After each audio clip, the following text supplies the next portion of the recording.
मनुस्मृति के दूसरे अध्याय में आज 164 श्लोक करेंगे।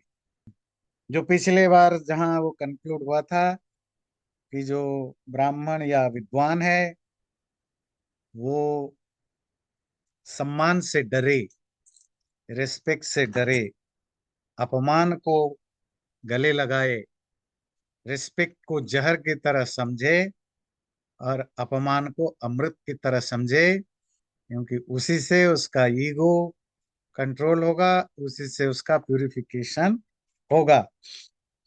तो आगे कहते हैं अनेन क्रमयोगेन, इस तरह जो ऊपर बताया गया, संस्कृतात्मा द्विजः, जिसका संस्कार हो चुका है, ऐसा जो दोबारा जन्म लेने वाला बच्चा व्यक्ति धीरे धीरे गुरु वशन गुरुकुल में रहते हुए चिन्यात ब्रह्मादिगमिकम तप, ज्ञान प्राप्ति रूपक जो तपस्या है उसको करता रहे या बढ़ाता जाए।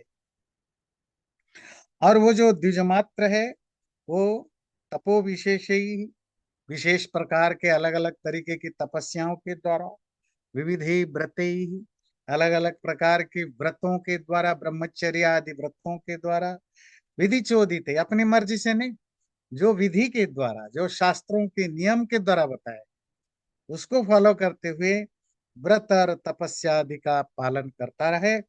वेद कृत्स्न अधिगंतव्य, और पूरा वेदों को उसको समझना चाहिए, स रहस्यम, उसके मीनिंग के साथ समझना। इसको जो द्विजन्मा है, जिसको दोबारा जन्म मिला है, या जो एजुकेटेड, जो जिसको कहते हैं जो एजुकेशन पाने के लिए गया है, वेदमेव सदा अभ्यसेत, उसको हमेशा वेद का ही अभ्यास करना चाहिए। तपस्तप्स्यन द्विजोत्तम, जो जितना बड़ा ब्राह्मण बनेगा, द्विज बनेगा, द्विज तीनों तीनों वर्णों में वेद पढ़ना है, पर ब्राह्मण क्योंकि इंटेलेक्चुअल फील्ड में रहेगा तो वो जित उसका लिए उसके लिए तो नियम है कि वो हमेशा वेदों का अध्ययन करे और तपस्या करे। विप्रों के लिए, स्पेसिफिकली ब्राह्मणों के लिए तो वेद अध्ययन से बड़ा तपस्या और कुछ है नहीं है। और आहैव स नखाग्रेभ्य परमम तप्यते तप, ये जो वेदों का अध्ययन है, सर के बाल से लेकर के पैर के नाखून तक जितने तरह की तपस्याएं आप कर सकते हो, उन सब तपस्याओं से बड़ी तपस्या है वेदों का पढ़ना, वेदों का रहस्य के उसकी ज्ञान को समझने के साथ वेदों का पढ़ना। यह सृग्वी अपनी द्विजो अधिते, अगर इवन आप माला, सृग कहते हैं माला, माला पहन लिया है। माला कब पहनते हैं? जब ग्रेजुएशन के बाद आपकी विवाह संस्कार वगैरह होता है, तो आप पूरे ताम झाम के साथ रहते हैं, संसारी मैटेरियल लाइफ के रहते हैं। पहले जमाने में लोग शौक के लिए माला पहनते थे, है ना, आभूषण, अलग अलग तरह के ऑर्नामेंट पहनते थे, महंगे महंगे कपड़े पहनते थे। यही होता था अपने आप को लग्जूरियस लाइफ जीने के लिए। ऐसे ये सब चीजें करते हुए करने वाला द्विज को भी स्वाध्याय शक्ति तो अन्न, जितना हो सके वेद अध्ययन तो जरूर कुछ ना कुछ करता रहे। अगला श्लोक मैं आपको दिखाऊंगा, आप पढ़िए, क्योंकि वो बड़ा इंटरेस्टिंग श्लोक है और आपको ये जानना चाहिए। यो नधीत्य दिजो वेद मन्यत्र कुरुते श्रमम् सजीवन्नेव शूद्रत्व माशु गच्छति सान्वयः। जो द्विज अर्थात ब्राह्मण क्षत्रिय वैश्य अनधित्य वेदम, वेद को बिना पढ़े, अन्यत्र कुरुते श्रमम, दूसरा कोई काम धंधा करे, दूसरी कोई पढ़ाई, दूसरी कोई काम धंधा करे, सजीवन ने वो जीते जी ही शूद्रत्व आशु गच्छति, शूद्रत्व को प्राप्त हो जाता है, शूद्र बन जाता है। सान्वय, अगले खानदान के साथ ही बन जाता है, अगले जनरेशन के साथ। वो अकेला शूद्र नहीं बनेगा, उसकी जो आने वाली पीढ़ियां ही शूद्र ही बनेंगी।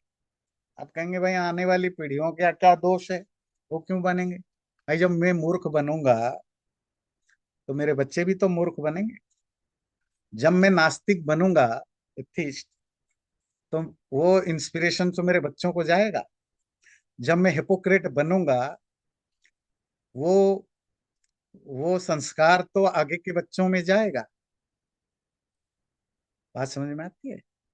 तो जब एक जनरेशन खराब होता है ना, वो आगे का बड़े सारे जनरेशन खराब कर जाता है। अगर उनमें कोई अच्छा निकल गया, उसमें माँ बाप या खानदान का कोई रोल नहीं। वो कोई पुण्यात्मा होगा जो आपके घर में गलती से पैदा हो गया, या जिस कारण से पैदा हो गया, या अपने बुरे कर्मों के कारण आपके घर पैदा हो गया, और पर कुछ बुरे कर्मों के कारण वो फिर अच्छा बन जाता है उसके होने। और ये हम यहीं भी ह्यूस्टन में भी देखते हैं, भारत में भी देखते हैं, स्पेशली हिंदुओं में। मैं पहले भी बताया, हर साल यहाँ अमेरिका में 18% हिंदू कन्वर्ट हो रहे हैं। ये कौन हिंदू हैं? जिनके माँ बाप सेक्युलर गेम खेलते हैं, जो धर्म की मजाक उड़ाते हैं। हवन में भी बैठे फोन पकड़ के बैठेंगे, धर्म पंडित जी को पंडित कह के बुलाएंगे, सत्यनारायण कथा में करोड़ों खर्च करेंगे, और उनको ज्ञान की बातें करो उनको चिढ़ मचेगी। तो आप धर्म का इतना बिगड़ा हुआ रूप अपने बच्चों के सामने पेश करते हो, पर भेजेंगे स्कूलों, संडे स्कूलों में, मंदिरों में, पर वो मंदिर से नहीं सीखता, वो अपने माँ बाप से सीखता। क्लियर फंडा में क्लैरिटी हो कि हिंदू धर्म में ईश्वर क्या है, हिंदू धर्म में कर्म सिद्धांत क्या है, जो भी हमारी अपनी सिस्टम है, हमारे शास्त्र क्या है, कोई क्लैरिटी नहीं होती। किसी को पूछो जी कौन है, जी कृष्ण है, राधा है, जी काली है, दुर्गा है, गणेश है। गणेश, ये तो हाथी सूंड है, ये तो नेटिव और पेगन कल्चर है। काली, अरे वो तो राक्षसी है। कृष्ण, वो तो बस्टेड है। और लड़कियों के साथ बच्चे को धक्का लगता है जो दूसरे के मुंह से। He has no answer. ना माँ बाप ने आंसर दिया, ना टीचर ने आंसर दिया। राधा कौन है जी? कृष्ण की प्रेमिका है। तो तुम्हारा कृष्ण में सेलिब्रेसी भी नहीं थी, तो भगवान बन गया। बच्चे के पास तो आंसर ही नहीं, माँ बाप के पास भी नहीं, तो बच्चे के पास कहाँ आएगा? तो बच्चा, फिर वो बताते हैं हमारा अल्लाह कौन है, बताते हैं गॉड कौन है, जीसस कितना प्योर थे, मोहम्मद कितना प्योर थे। तो वो उसको लगता है ये तो बेटर है हमारे से। तो क्योंकि हम अपने बच्चों को ना हमने स्कूलों में, ना मंदिरों में, ना घरों में क्लियर कट वो ज्ञान नहीं देते हैं, और इतना फालतू के ज्ञान बांटते हैं, मोक्ष, मुक्ति, निर्वाण, सुना सुना के बच्चा पक जाता है। उस एज के लिए वो टॉपिक है भी नहीं। पर उसको जो चार पांच चीजों की क्लैरिटी चाहिए वो अभी भी नहीं है। ईश्वर क्या है, क्यों लोग दुख सफर कर रहे हैं, तो ईश्वर क्यों करा रहा है, किसी को दुख दे रहा है, संसार में ये परेशानियां क्यों हो रही, क्यों कुछ लोग बुरे हैं, ईश्वर का क्या रोल है, ईश्वर कहाँ रहता है, कोई आंसर नहीं। तुम्हारे स्वर्ग क्या है, तुम्हारे नर्क क्या है, तुम्हारा ये जो सो कल्ड कर्म फल वो क्या चीज है, कोई बच्चे के पास आंसर नहीं। बच्चे क्या, माँ बाप के पास नहीं, बाबाओं के पास नहीं। तो खैर ये तो एक अलग इशू है। पर बड़ी इशू है कि पेरेंट्स, जो पेरेंट्स बिगड़े हुए होते हैं,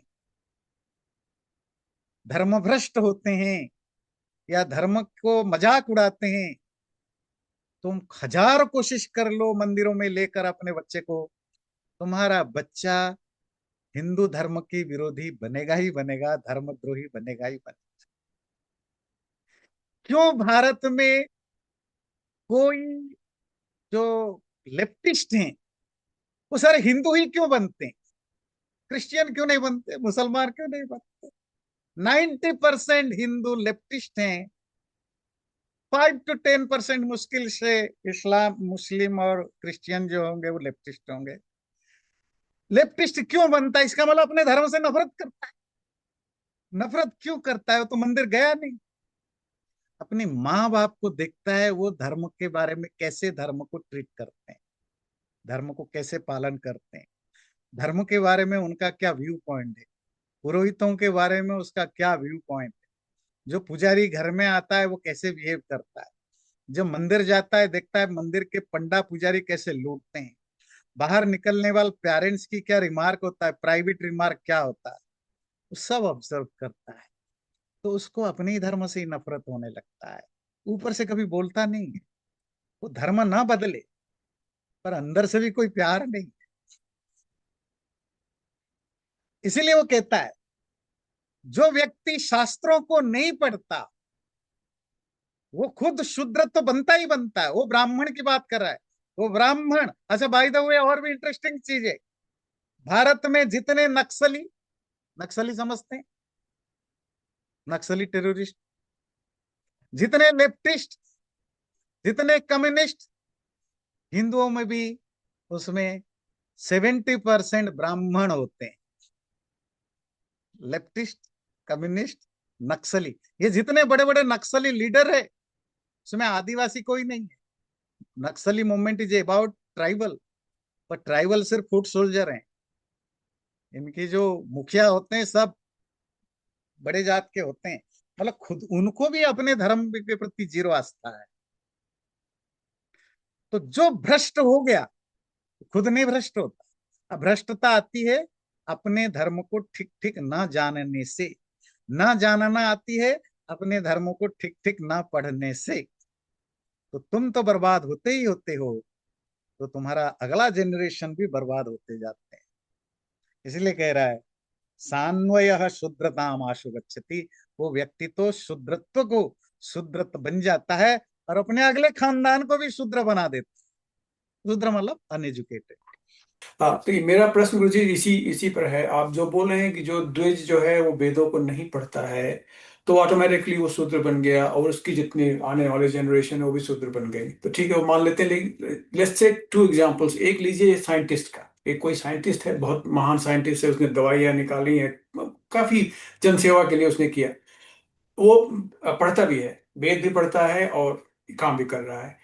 एंड दूसरा एग्जाम्पल लीजिए कि जिसमें वो खाली साइंटिस्ट काम किए जा रहा है लेकिन वो वेदों को नहीं पढ़ता है, तो क्या वो ऑटोमेटिकली शूद्र बन गया दोनों केसेस में? और easy basically we are saying कि अगर वो वेदों का नहीं पढ़ता है तो he just like a janitor, basically is basically उसी में उसी कंडीशन में आ गया वो। हाँ, देखिए, ये ये जो श्लोक आप पढ़ रहे हैं ये 2000 साल 2500 साल पहले, जहाँ ना कोई साइंस की अलग से कोई ऐसा कोई इतने सारे वो चीजें होती थी। ठीक है, स्पेसिफिकली जो ब्राह्मण है उसका कर्तव्य था कि वो वेद आदि शास्त्रों को पढ़े, पढ़ाए, यज्ञ करे, कराए, धर्म का पालन करे, धर्म को सिखाए। अगर वो वैसा नहीं करता है तो फिर वो शूद्र की कैटेगरी में गिना जाता था। वो उसका डिग्रेडेशन है। वो क्षत्रिय भी बन सकता है, ब्राह्मण पर उसको नहीं। क्षत्रिय तुम क्षत्रिय भी नहीं बन सकते हो, क्योंकि तुम्हारा काम लड़ाई करना नहीं था। तुमने अपने धर्म के साथ गद्दारी की है, तो तुम्हें तो लास्ट कैटेगरी में आना। मतलब प्रोफेसर क्लास में ना पढ़ा के खेतीबाड़ी करे, साइंटिस्ट की तुम साइंटिस्ट पद पर बैठे हो, जी। पर तुम साइंटिस्ट का काम छोड़ के पॉलिटिकल पार्टी का काम करो, तो तुम अपनी कर्म के साथ विश्वासघात कर रहे हो। तो इसीलिए उसकी डिग्रेडेशन है। ठीक है। और ये ब्राह्मणों का कर्तव्य है। और बड़ी इंटरेस्टिंग और फाइनल ये बताना है, अगर ये रूल आज एप्लीकेबल हो जाए तो बताइए कितने ब्राह्मण दिखेंगे? ज्यादा नहीं। ज्यादा नहीं का मतलब क्या होता है? कोई सब। मिलेंगे? कोई मुश्किल से ही मिलेगा, कोई मुश्किल से ही मिलेगा। सबके सब शूद्र कैटेगरी में गिने जाएंगे, और यही सबसे या ज्यादा झंडा फहराते हैं। तो आज के डेट में कोई बचा ही नहीं, ना ब्राह्मण बचा, ना क्षत्रिय बचा, ना वैश्य बचा, ना शूद्र बचा, बस स्टिल लड़ते रहते हैं मेरी ये जात है। तुम उस जात का कुछ भी नहीं हो, बिल्कुल। तुम्हारे पास उस वर्ण को फॉलो करने के लिए बस कुछ भी नहीं है। तो नाम को सिंह लिखते हो, और तुम एक गाय को भी देखकर डर के भाग जाते हो और कहते हो कि मैं सिंह हूं, हम्म। राजपूत। चलिए आगे बढ़ो। आगे, तो ये बड़ा इंटरेस्टिंग श्लोक था। मातुरग्रे अधिजननम। तो जो दो तरह के जन्म आपको बताया, माँ के पेट से जन्म होना और एक गुरु के पेट से जन्म होना। अगला श्लोक कहता है मातुरग्रे अधिजननम, माँ के पेट से जन्म होना पहला जन्म। द्वितीय मौंजी बंधना, जनेऊ संस्कार के समय जो जो मेखला बांधी जाती है कमर में, वो अर्थात जनेऊ संस्कार, वो तुम्हारा दूसरा जन्म, क्योंकि वो पढ़ाई के लिए इनिशिएशन है। एक तीसरा यज्ञ जन्म का एक डाला, मुझे लगता है ये प्रक्षिप्त श्लोक है, लेटर एडेड है, क्योंकि इसका कोई कॉन्टेक्स्ट नहीं मिलता। दो ही जन्म होते हैं। बोला जो यज्ञ दीक्षा या जो यज्ञ करने की जो दीक्षा मिलती है वो है।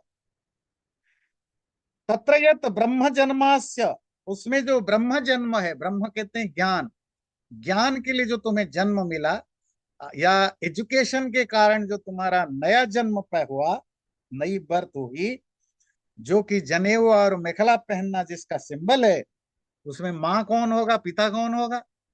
जो तुम्हारा फिजिकल जन्म है, उसमें तो तुम्हारी माँ, बायोलॉजिकल माँ, बायोलॉजिकल फादर, ये माँ बाप है। पर जो एजुकेशनल जन्म तुम्हारा हुआ, उसमें माँ कौन? तत्रास्य माता सावित्री, उसमें माँ होगी तुम्हारे गायत्री मंत्र। क्यों? क्योंकि सावित्री मंत्र ही तुम्हारा पहला एजुकेशन का टॉप इनिशिएशन है। ये पहला शिक्षा, पहली शिक्षा वहीं से होगी, उसके बाद बाकी शिक्षा होगी। तो सावित्री तुम्हारी माँ है मेटाफोरिकली, और पिता तो आचार्य उच्यते, और पिता यहाँ जो तुम्हारा फादर होगा, वो है तुम्हारा आचार्य। क्यों आचार्य पिता होगा? वेद प्रधानात आचार्यम पितरम परिचक्षते, क्योंकि आचार्य आपको वेद सिखा रहे हैं, वेद का ज्ञान दे रहे हैं, इसीलिए वो पिता है, पिता के समान है। नहीं अस्मिन युज्यते कर्म किंचित मौंजी बंधना, मेखला बंधन या उपनयन, क्योंकि उपनयन संस्कार से पहले, अर्थात एजुकेशन के लिए, शिक्षा के लिए इनिशिएशन से पहले आप कोई भी काम कर ही नहीं सकते। बिना एजुकेशन आप कोई भी काम नहीं कर सकते हो। इसीलिए जो व्यक्ति आपको पढ़ाई लिखाई के लिए इनिशिएट करता है या पढ़ाई लिखाई शुरू कराता है, वो तुम्हारा दूसरा बाप है या दूसरा पिता है। और ये नियम था प्राचीन काल में, क्या? जनेऊ संस्कार के बिना आप ना यज्ञ कर सकते हैं, ना वेद का अध्ययन कर सकते। जनेऊ संस्कार इनिशिएशन है। आप गुरुकुल में या अपने घर में गुरु के पास बैठ के पढ़ते हैं। जब टीचर से आपने पढ़ा ही नहीं, आपने कोई एजुकेशन लिया ही नहीं, फिर आप अपने आप जा करके कोई शास्त्र को पढ़ने पढ़ाने लग जाओ, तो आप सारा गलत करोगे। इसीलिए तुम्हें वो अधिकार नहीं है, राइट नहीं है कि पहले अपने आप को क्वालिफाई करो। जैसे आप किसी को तो नहीं बोल सकते हो ना तुम जाकर के मेडिकल लोगों का ट्रीटमेंट करो। अब किसी को तो नहीं बोल सकते हो कि तुम जाकर के पुल बनाओ। किसी को भी नहीं बोल सकते तुम जाकर के स्कूल में पढ़ाओ। भाई तुम क्वालिफाई होना चाहिए, ट्रेनिंग होनी चाहिए, तब होता है। बट तुम अगर अनपढ़ ही हो, तुमने जनेऊ नहीं पहना मतलब तुम अनपढ़ हो, तो तुम्हें यज्ञ करने में, कराने में या वेद आदि को पढ़ने में तुम्हें अधिकार नहीं, क्योंकि तुम अभी क्वालिफाई नहीं करते उन चीजों को पढ़ने, पढ़ाने, समझने, समझने के लिए।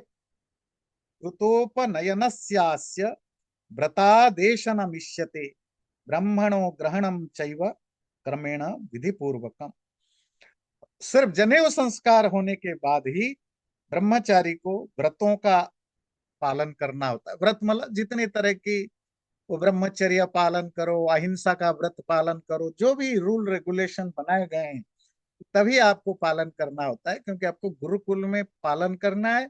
और वहां टीचर्स या आचार्य हैं टू मेक इट इम्प्लीमेंट, जिसके लिए जो भी जनेऊ संस्कार, जनेऊ की रूल बनाई गई। आपको पता है अलग अलग वर्णों की अलग अलग जनेऊ बनाया गया, किसी के लिए कपास की धागा से, किसी के लिए मृग चर्म से, मतलब जो जो हिरण है उसकी स्किन से, किसी के लिए वो झूठ से, झूठ समझते हैं, जो क्या कहते हैं अंग्रेजी में, जिससे आपका बोरी बनता है। झूठ ही बोलते हैं गुरु जी, हाँ झूठ ही झूठ, बोलते हाँ झूठ हैं। से। तो ये जो अलग अलग तरह के आपकी जनेऊ की धागा, मेखला, दंड, दंड मतलब जो डंडा ब्रह्मचर्य आश्रम में पकड़ते हैं वो हमने पढ़ा है जनेऊ संस्कार में। और वसन, हम जिस तरह के कपड़े आपके हैं, ये जो जनेऊ संस्कार से लेकर के जब तक आपका ग्रेजुएशन नहीं होता है, आप उसको उसी तरह आप धारण करोगे, पालते रहोगे। तो ये सब चीजें ब्रह्मचारी को पालन करते हुए, गुरु के आश्रम में रहते हुए, संयम्य इंद्रिय ग्रामो, अपने इंद्रियों को कंट्रोल करते हुए, तपोवृद्धि अर्थम आत्मनो, अपनी तपस्या को बढ़ाने की कोशिश करनी चाहिए। मैक्सिमम ऐसा तपस्या क्या होता है? शरीर, मन और बुद्धि को तपाना, जिससे कि आप फिजिकली स्ट्रांग बनो, मेंटली इमोशनली स्ट्रांग बनो, इंटेलेक्चुअली डेवलप्ड बनो, अर्थात ज्ञानी बनो। ये तीनों को साधने के लिए जो भी अलग, वेद पाठ भी तप, वेदाध्ययन भी तपस्या, जो आप लोग स्कूल कॉलेज यूनिवर्सिटी में पढ़ते थे या पढ़े हैं, वो सब तपस्या ही है। पर ये सिर्फ इंटेलेक्चुअल तपस्या आपने की है। जो मॉडर्न डे के बच्चे हैं और जो जो पढ़ाई लिखाई में अच्छे हैं, वो सिर्फ एक ही तपस्या करते हैं, वो है इंटेलेक्चुअल तपस्या। बाकी जो तपस्या करते नहीं है वो क्या है? मेंटल तपस्या, कि मन और इमोशन कितना स्ट्रांग रहे। फिजिकल तपस्या, फिजिकल स्टेमिना बनी रहे। उसके लिए जो पैरामीटर हमारे यहाँ गुरुकुलों में बनाई गई थी, वो बच्चे की तीनों फिजिकल, मेंटल और इंटेलेक्चुअल तीनों की ग्रोथ के लिए बनाई गई थी। और ब्रह्मचारी को चाहिए कि वो सब चीजें वो ठीक ठीक पालन करे। क्या करे? नित्यं स्नात्वा शुचिः कुर्यात्, देवर्षि पितृतर्पणम्, देवताभ्यर्चनं चैव समिधाधानमेव च। ये किसकी बात हो रही है? स्टूडेंट लाइफ की, उन दिनों है। बस आपकी जानकारी के लिए मैं, आजकल तो दुनिया बदल चुकी है, पर आपकी हिस्ट्री पता हो आपको कि प्राचीन काल में गुरुकुल में जो ब्रह्मचारी या जो स्टूडेंट होते थे कैसे। नित्यम स्नात्वा, रोज सुबह नहा करके, शुचि ही कुरियात, आसपास की सब एरिया को क्लीन करना। हाँ, ये एक स्टूडेंट का काम होता था कि गुरुकुल की सफाई करना, अपना आसपास की सफाई करना। देव ऋषि पितृतर्पणम, देवता, ऋषि और अपने पिता माता और उनके समान बाकी लोगों को तृप्त करना, खुश रखना, उनको रेस्पेक्ट करना। देवताभ्यर्चनम, परमात्मा की उपासना करना। समिधाधानम, और समिधा का आधान मतलब यज्ञ करना, अग्निहोत्र करना। ये उनका रोज सुबह शाम का कर्तव्य था। और भी है, वर्जयेन मधुमांसम च, गंधम माल्यम रसान स्त्रिय, सुक्तानि यानि सर्वाणि, प्राणिनाम चैव हिंसनम। वर्जयेत, छोड़ देना। क्या? मधु, शराब पीना। मधुमल यहाँ शहद नहीं, मद्य, जो इंटॉक्सिकेटेड, इंग्लिश में हनी लिखा है तो मूर्ख है, क्योंकि हनी अलाउ था। क्योंकि जब हम जातक कर्म संस्कार पढ़ते हैं, उसमें बच्चे को हनी चखाने की संस्कार मनु ने ही प्रिस्क्राइब किया। वैसे बाय द वे, आजकल जो वेगन मूवमेंट चलता है, वो सबका खिलाफ बोलते, मतलब वो जो डायरी प्रोडक्ट है उसके भी खिलाफ है, इवन शहद के भी खिलाफ है ना।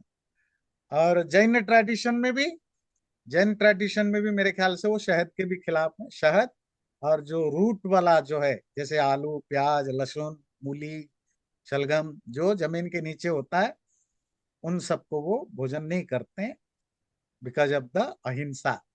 क्योंकि उनको लगता है जो रूट वाले हैं वो पूरी की तरह नष्ट, मर जाते हैं। और हनी को इसीलिए नहीं क्योंकि उसके कारण काफी सारे हनी भी मारे जाते हैं।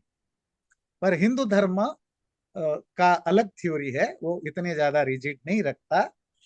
तो मधु, हम विगन कल्चर तो बिल्कुल हिंदू धर्म में नहीं है। आपने उनकी हिंदी में काव्य का नाम सुना है? वो जो बच्चन साहब का क्या नाम है उनके, अमिताभ बच्चन के? हरिवंश राय बच्चन। हरिवंश राय बच्चन का मधुशाला। हम्म। तो मधुशाला क्या होता है? बार हाउस। वैसे संस्कृत में मधुशाला, बार बार समझते हैं ना? हम्म। तो बार को मधुशाला ही कहा जाता है हमारे यहाँ। क्लब को मधुशाला कहा जाता है संस्कृत में। अरे ये मत सोचिए कि हाँ, आपके पूर्वज लोग बड़े धुले हुए थे, वो भी अपना मधुशाला जाया करते थे। तो यह हमें संस्कृत में मिलता है। संस्कृत में क्यों, सारे भारतीय लिटरेचर में होता था। जो क्लब के जो पुराने वर्जन है, बार की जो पुराने वर्जन है, हाँ, तो वो सब होते थे। गणिकाएं होती थी जो नाच गाना किया करती थी, सब होती थी। तो मधु, मधु का मतलब सिर्फ हनी नहीं होता है, मधु का मतलब इंटॉक्सिकेटेड ड्रिंक या शराब वगैरह भी होता है। तो ब्रह्मचारी को चाहिए कि वो शराब, मांस, ध्यान से, मांस मतलब मीट, गंध, गंध मतलब जो परफ्यूम, परफ्यूम, माल्यम जो गार्लैंड, रसान अलग अलग तरह के फ्लेवर, स्त्रिय नारी जो फीमेल अपोजिट जेंडर, सुक्तानि यानी सर्वाणी, और वो सब कुछ जो फर्मेंट, और जो फर्मेंटेड फूड है, फर्मेंटेड फूड समझते हैं, जो बासी खाना वगैरह, सर्वाणी, और प्राणी नाम चैव हिंसनम।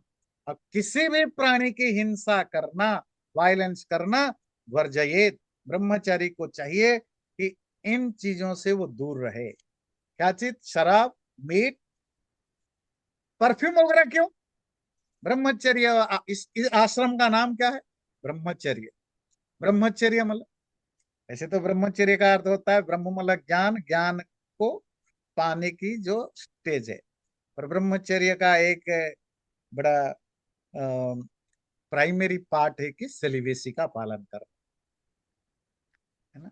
तो सेलिबेसी पालन के लिए आप अगर अपने शरीर, आपने योग सूत्रों में पढ़ा था ना, उसमें शरीर कितना गंदा है, अंदर भरा पड़ा है ना? उसको याद करो।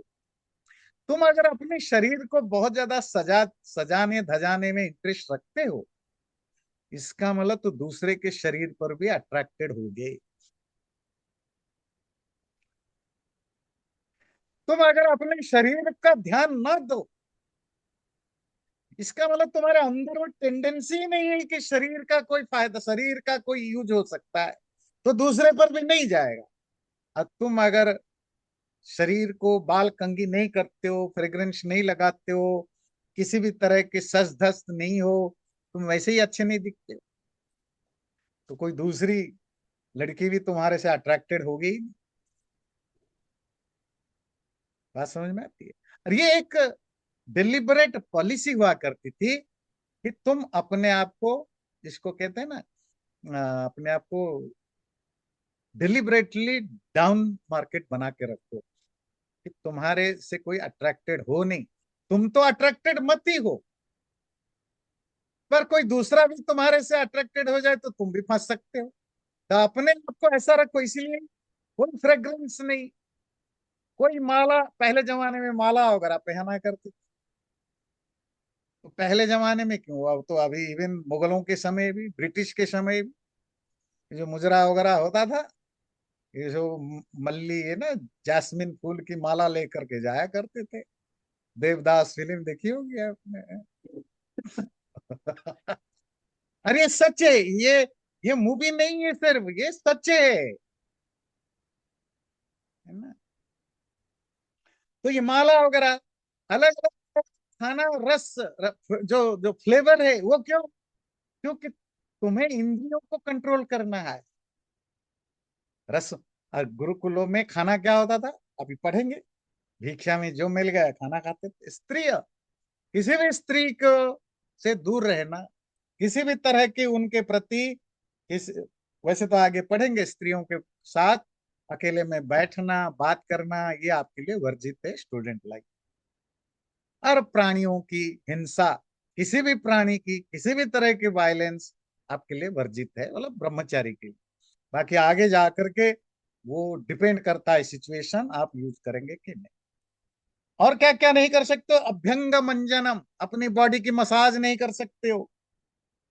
चाक्षणो उपानयत, ये जो काजल वगैरह पहले जमाने में ना, वो आंखों को सुंदर बनाने के लिए लड़के लड़कियां दोनों काजल लगाते थे। अब तो सिर्फ लड़कियां काजल लगाते हैं। काजल लगाना। उपानत, उपानत कहते हैं जूते को, ध्यान से सुनिए। उपानत संस्कृत में जूता, जूता नहीं पहनना, आंखों में काजल नहीं लगाना, बॉडी को मसाज नहीं करना। क्यों नहीं करना आप पूछेंगे, मैं बताऊं। छत्र धारणम, छाता नहीं पकड़ना, ना गर्मी में ना ना ना बारिश में। कामम क्रोधम च लोभम च नर्तनम गीतवादनम। चलिए ये वाला तो आपको दिखाई देता हूँ, आप समझेंगे कि आप कितना प्रिविलेज है और आपके एंसेस्टर्स कितने तपस्या करते थे, है ना। कामम, ईर्ष्या, कोई डिजायर, क्रोध, गुस्सा, लोभ, ग्रीड, नर्तनम नाचना, गीत गाना, वादनम बजाना, ये सब मना है। कब? ब्रह्मचर्य आश्रम में। क्योंकि ये सब चीजें तुम्हें मैटेरियल वर्ल्ड की तरह अट्रैक्ट करेगा, अपोजिट जेंडर की ओर भी आपको अट्रैक्शन पैदा कर सकता है, इसलिए वो सब मना होता था। मालिश क्यों नहीं कर सकते हो? इवन अपने हाथ से भी आप मालिश करते हो, और आपकी गुप्तांग में अगर हाथ बार बार जाता है तो भी, जैसे आजकल मास्टर विटेन की बीमारी शुरू हुई, तो वो आपकी बन सकती है। इसीलिए कहा कि अपना हाथ भी बिना बहुत ज्यादा जरूरत ना हो इधर उधर अपने शरीर में भी सब जगह हाथ बार बार नहीं लगाना। और जूता चप्पल छाता वगैरह नहीं धारण करना, इसीलिए कि अपने शरीर को तपाना जरूरी है। कांटों में चलना सीखो, गर्मी में चलना सीखो, धूप को सहना सीखो, ठंड को सहना सीखो, ये तो तपस्या है, ये सब चीजें। द्युतम च जनवादम च, द्युत जुआ, जुआ खेलना मतलब गैम्बलिंग। जनवादम, इसी इसी जो नैरेटिव सेटिंग होती है, पब्लिक डिस्कोर्स। परिवादम, दूसरे की चुगली, गॉसिप। तथा अनृतम, झूठ बोलना। स्त्रीणाम च प्रेक्षणम, किसी भी नारी को दूर से या पास से देखना, देखने की कोशिश करना, लस्ट सेंस से। प्रेक्षणम। आलंबम उपघातम परम, किसी दूसरे को चोट पहुंचाना, पहुंचाने की भाव रखना, ये सब चीजें ब्रह्मचर्य को नहीं करना चाहिए। एक शयित सर्वत्र, जब सोना हो हमेशा अकेला सोना, अकेला, दूसरों के साथ मत सोना। न रेत स्कंदयत क्वचित, कभी भी अपना वीर का स्खलन करने नहीं देना। कामाधि स्कंदयत रेतो हिनस्ति व्रतमात्मना, अगर जानबूझ के तुमने अपना वीर्य नष्ट किया तो तुम्हारा व्रत टूटता है, तुम्हारा संकल्प तो टूटता है। स्वप्ने सिक्त्वा ब्रह्मचारी द्विज शुक्र मकामत, अगर गलती से सपने में, ड्रीम में, जिसको कहते हैं नाइटफॉल में आपकी वीर्य स्खलन होता भी है, तो स्नात्वा, सुबह उठ के स्नान करो। अर्कम अर्चित्वा, सूर्य की प्रार्थना, सूर्य को उपासना करो। त्रिहि पुनर् मामिति ऋचम जपेत, और ऋग्वेद के मंत्रों का जप करो। अपने आप को प्रायश्चित करो, जिससे कि तुम्हें ध्यान रहे कि ये विचार ना आए, ये लस्ट वाला विचार ना आए, और अपने आप को कंट्रोल करो। जी। उपकुंभम सुमनसो, और क्या करो? गुरुकुल में रोज आपका उदकुंभम, पानी का घड़ा भरो, पानी जा करके लेकर आओ। अब वो आप उस समय को आप इमेजिन करिए, गुरुकुल जंगलों में होते थे, कैसे रहते थे। सुमनसो, फूल लाओ, फूल वगैरह। गोशकृत, गो, गाय की गोबर, गोबर का क्या काम होता था? लेपने का। गोबर को गोबर में थोड़ी मिट्टी डाल के पानी करके, क्योंकि मिट्टी के घर होते थे, रोज लेपना होता था। उससे वो एंटीबैक्टीरिया भी होता है और शुद्ध भी होता है ना। नहीं, जी। इवन क्योंकि आजकल तो पक्के घर हो गए, इवन फ्लोर भी पक्के हो गए, इवन आपकी जो यार्ड है, बैक यार्ड और फ्रंट यार्ड सब पक्के हो गए, आप झाड़ू लगा दो, पानी में धो लो, हो गया। तो सपोज आपके घर में कोई पूजा हवन कुछ है, तो क्या करते थे, मिट्टी की जगह तो गोबर पानी से उसको लेपा, पहले से लेप के सुखा देते थे, फिर वहां होता था। तो ये ऋषि मुनि भी यही करते थे। ये हमारे यहाँ बड़ा प्राचीन काल की सिस्टम था, साफ उसको एंटीबैक्टीरियल कोई इन्फ्लुएंस ना हो इसके लिए। मृत्तिका, मिट्टी संग्रह करो लाओ, कुछ कुछ घास, कुछ के घास लाते थे, कुछ घास हवन में भी यूज होता था, और कपड़े पहनने के लिए भी यूज होता था, नीचे बिछाने के लिए भी यूज होता था। आहरे यावद अर्थानी, रोज रोज ये सब कलेक्शन करना, जितनी जरूरत है उतनी लाना। और वैक्षम च अहरश अहश्च अहश्चरे, और तुम्हारा खाना भिक्षा से ही होनी चाहिए। रोज हम्म। रोज रोज भिक्षा मांगने जाओगे। और बड़ी इंटरेस्टिंग चीज कही, वो देखिए, आजकल के मंदिर चलाने वालों के लिए भी मैसेज है। वेद यज्ञैरहीनानां प्रशस्तानां स्वकर्मसु ब्रह्मचर्या हरेत भैक्षम गृहेभ्य प्रयतोन्वहम्। तो वाह। ब्रह्मचारी हर किसी के घर से भिक्षा नहीं ले सकता। किसके घर से? जो व्यक्ति वेद और यज्ञ से हीन नहीं है, अर्थात जिसके घर में वेद पाठ, वेद का अध्ययन होता है, यज्ञ रेगुलर होता है, प्रशस्तानाम स्वकर्मसु, जो भी कर्म करता है वो अच्छे कर्म करता है, बुरा गंदा काम ना, कोई कोई करप्शन या कोई खराब काम नहीं करता, ऐसे ही घरों से ब्रह्मचारी आहरेत भैक्ष्यम, अपनी भिक्षा ले, प्रयतो अन्वहम, प्रयत्न पूर्वक वहां जाके उनको भीख मांग के ऐसे ही घरों से भिक्षा ले। और कहाँ कहाँ ना ले? गुरु के खानदान में भीख मांगने नहीं जाना, गुरु के घर में भीख मांगने मत जाना, या अपनी ज्ञाति रिश्तेदार, कुल अपना अपना फैमिली, बंधु, अपने फ्रेंड्स, रिश्तेदार, वहां भी भीख मांगने मत जाना। अलाभ है तो अन्य गेहानम, हाँ अगर किसी भी घर में आपको भीख नहीं मिला तो पूर्वम पूर्वम विवर्जयत, तो फिर जा सकते हो, पर कोशिश करना कि लास्ट में यहां जाना। अगर किसी भी घर में आज भीख नहीं मिला तो फिर पहले अपने रिलेटिव के घर जाओ, रिलेटिव ना मिले तो अपनी फैमिली में जाओ, अपनी फैमिली में ना मिले तो अपनी एक्सटेंडेड फैमिली में जाओ, कहीं भी नहीं मिला तो आखिर में गुरु के घर में चले जाओ।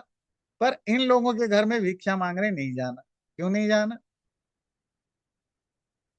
कोई चालाकी नहीं है। आप जिन लोगों को जानते हो, या जो लोग आपसे प्यार करते हैं, आपका अपना फैमिली, आपके रिश्तेदार, आपके गुरु, वहां भिक्षा मांगने जाओगे, जो भिक्षा का पर्पस है वो फुलफिल नहीं। पर्पस क्या है? कि तुम नए जगह जाओगे, नए लोगों से मांगोगे, तो तुम्हें वो जो एंजाइटी है वो तुम फेस करोगे। कैसे रिएक्ट करेगा? कुछ लोग प्यार से देंगे, कुछ लोग धुतकार के देंगे, कुछ लोग फेंक कर देंगे, कुछ लोग कहेंगे भाग भाग अभी टाइम नहीं है। आपको ह्यूमिलिएशन भी फेस करनी पड़ेगी। एवरेज लोग में मिलेगा, प्यार में मिलेगा। That's how you are learning society कैसी है। और that's how you will go through the tapasya. Tapasya ego को मैनेज करने। जान पहचान वाले घर में तो जाना, तो इजी इजी रास्ता बन जाए, फायदा क्या है जाके, इसीलिए वहां नहीं जाना। सर्वम च वापि चरेत ग्रामम पूर्वोक्तः नामसंभवे नियम्य प्रचत प्रयतो वाचम अभिसंस्थान तो वर्जयेत। तो अगर कहीं भी ना मिले, कहीं भी, तो फिर तो पूरे गांव में भीख मांगने चले जाओ। पूर्वोक्ता नाम असंभवे, जो एक तो सिर्फ वेद, जो जिनके घर में वेद पाठ होता है, यज्ञ करते हैं, अच्छे कर्म करके पैसा कमाते हैं, ऐसे ही घरों से भीख लेना। अगर वो ना मिले तो ये जो रिश्तेदार वगैरह वहां जा सकते हो। अगर वहां भी कोई पॉसिबिलिटी नहीं है वहां लाने की, फिर तो पूरे गांव में किसी भी के घर में जाना। पर बस ध्यान रखना, ऐसे लोगों के घर से मत लेना मतलब नियम्य प्रयतो वाचम, अपनी वाणी पर कंट्रोल रखना। ऐसे लोगों के घर में अभिसंस्ताम, जो अभिशस्त हैं, जो बुरे काम करने वाले, जो बुरे कर्म वाले, आपको पता है कि इसका धंधा खराब है, ये व्यक्ति खराब है, ऐसे व्यक्तियों के पास अपनी जीभ पर कंट्रोल रखना। मतलब भवती भिक्षाम देही, या भिक्षा दीजिए, ये बोलना ही नहीं, अपने मुंह पर कंट्रोल रखना। बुरे लोगों से मांगना नहीं, ना लेना नहीं, भूखे सो जाना। और यकीन मानिए, हमारे मंदिर, भारतवर्ष, हिंद, वैसे तो दुनिया के किसी भी रिलीजन के जो रिलीजियस इंस्टीट्यूशन है, अगर उनकी दानदाताओं की, जो डोनर है, उनकी खंगाला जाए उनका लाइफ हिस्ट्री, उनमें 60 to 70% करप्शन से भरे हुए लोग होते हैं। और सच कहिए, करप्शन वाले तो सबसे ज्यादा दान देते हैं भारत।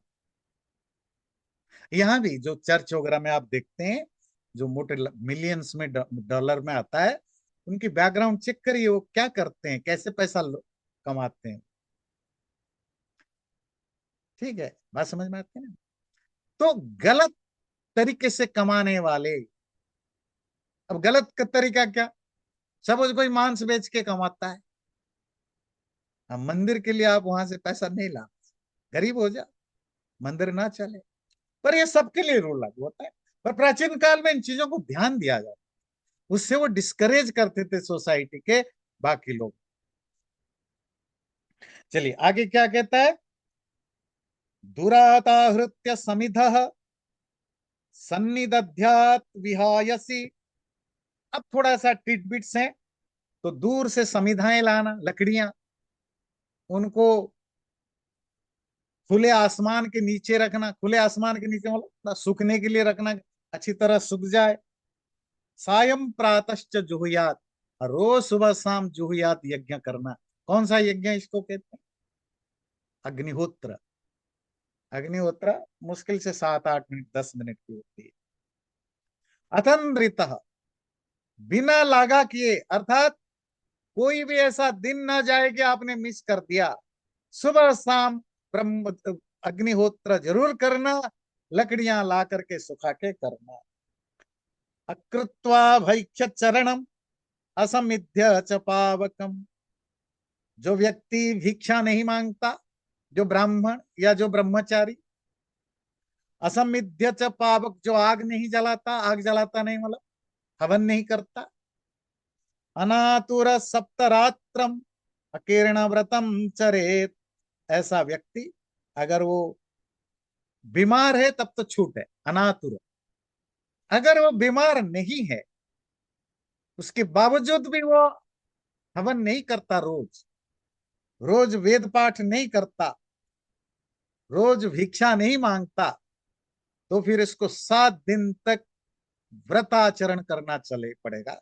वो अलग अलग तरह के व्रत होते हैं, प्रायश्चित, प्रायश्चित मतलब रिपेंट करने वाले व्रत, जैसे खाना नहीं खाना, आदि आदि तरह के व्रत करना पड़ेगा। वैक्षेण वर्तयेत नित्यम, ब्रह्मचारी को चाहिए कि सिर्फ और सिर्फ भिक्षा से ही जिंदा रहे।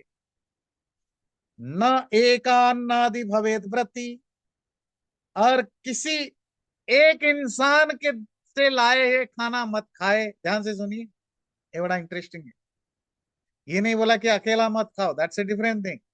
अकेला नहीं खाना है तो सभी शास्त्रों में भरा पड़ा है, पर मनुस्मृति कह रहा है स्पेशली अगर तुम ब्रह्मचारी हो या सन्यासी, इन दोनों के लिए एक नियम है। क्या है? नैकान्नादि, किसी एक व्यक्ति का अनाज मत खाना। तुम्हारे थाली में अगर तुमने किसी एक व्यक्ति के घर से आए हुए खाना खा रहे हो, तो भिक्षा का रूल टूट गया।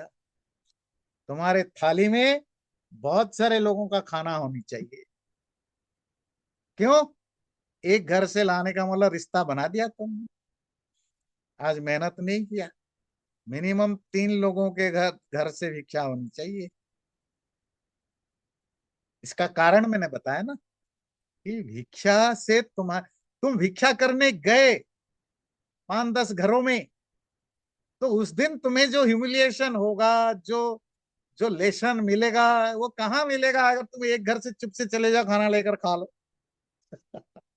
वो लेशन तो नहीं हो पाएगा ना ईगो का, जो है ना। भाई मांगने से बुरी चीज क्या होती है? और मांगने से ज्यादा इच्छा आप कब फील करते हो? वो भी अपने लिए मांगने की। आप कहोगे जब मंदिर के लिए मांगते हो तो अलग चीज है, वो तो आप अकड़ के मांगते हो, उल्टा सामने वाले को नीचा दिखाते हो। अरे मंदिर के लिए, सोसाइटी के लिए नहीं देते हो, क्या करोगे, पैसा लेकर जाओगे, सामने वाले को गिल्ट फीलिंग में डाल देते हो, वहां तो तुम अकड़ते हो।